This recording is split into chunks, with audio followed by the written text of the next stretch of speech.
Welcome back to the new Channel Q. We are broadcasting from the Channel Q Coachella house, and we are thrilled. Mikalah and I we're big fans of our next artist that we're interviewing here because she's in rotation on our station, and we just can't get enough of her music. We're a little fangirling out, to be honest. We try to look our cute best, but we've got Billie Eilish here with us. Welcome to Channel Q. Thank you so much for taking the time. Thank you. How are you? I am great. How are you? This is a big year for you, like huge. It's literally all happening at one time, not because you haven't put in the hard work, because you have, but are you surprised at the momentum that everything is just meeting up at this one moment? You're playing the iconic Coachella Festival tomorrow. What's that feel like?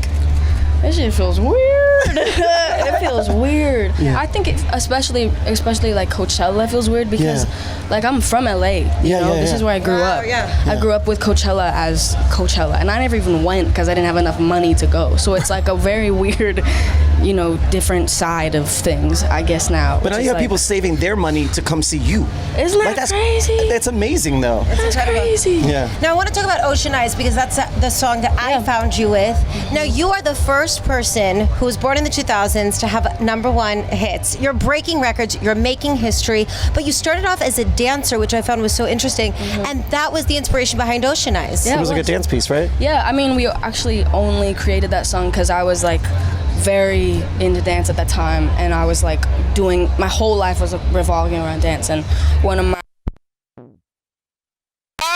there we go. One of my teachers, we're back. A teacher of mine was like, just for fun, can you make a song? Because he knew I loved music. He knew I love that you're like, everything. just for fun.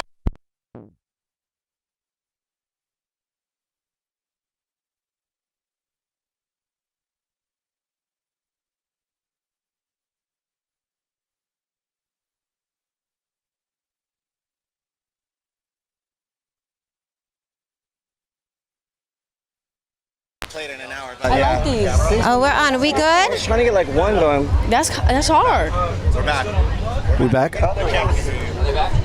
Wait for a record to start again. You got it. Yeah.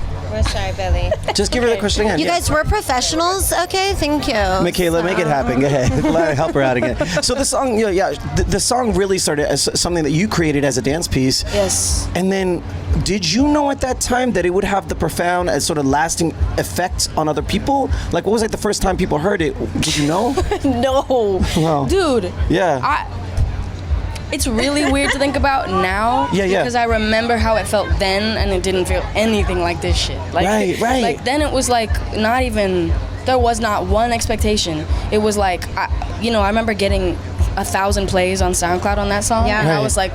I thought that was the biggest deal ever, and I thought that was it. I was like, this is my moment of fame, and now really my whole life is happening. Well, I want to talk about this. If you guys are tuning in, we're with Billie Eilish. You are a dancer, you're phenomenal, but you're also really funny, and one of your shows is my favorite show, The Office, and you sampled it for Strange Addiction. Do you have any strange addictions?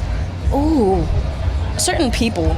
Yeah, that's real. I mean, that's what the whole song is about, that there are really things in real life that are strange addictions, but then there could be one person, and there is one person for me that I'm just like, it's like, this is them, and I'm like, can't help it. I love that. Okay, so then can we ask this question? You can plead the fifth. Are you seeing anybody? Is Billie Eilish available? Okay. To go to prom? Hello. Girl, I've never been to prom. I've never been to prom. I'll take you to gay prom. Oh, for real? Yeah. Channel Q. Speaking of the gay thing, the LGBTQ plus community has so taken to your music. Right.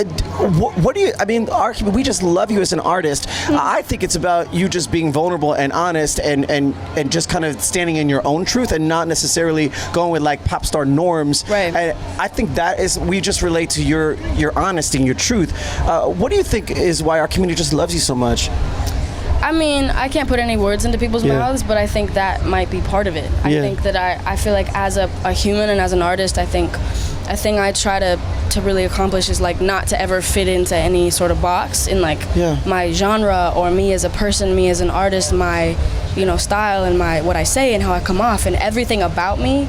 I don't like being labeled as such as something, and I don't want to be put into a certain line or whatever configurative place. I love that you're creating your own lane, right? And saying if you like it, you like it. Exactly. Yeah. And like if you hate it, you hate it. But at least the thing that I hope for is that people if you love my music, if you hate it, at least if you respect the fact that it's different, then that's fine. You know what I'm saying? Yeah. But I just love everybody, bro. I just want people to be happy, bro. I agree. Yeah. You want to fuck somebody? Go fuck them. Yeah, that is my motto. Speaking of which, I'm also single. I'll set you up later, Dave.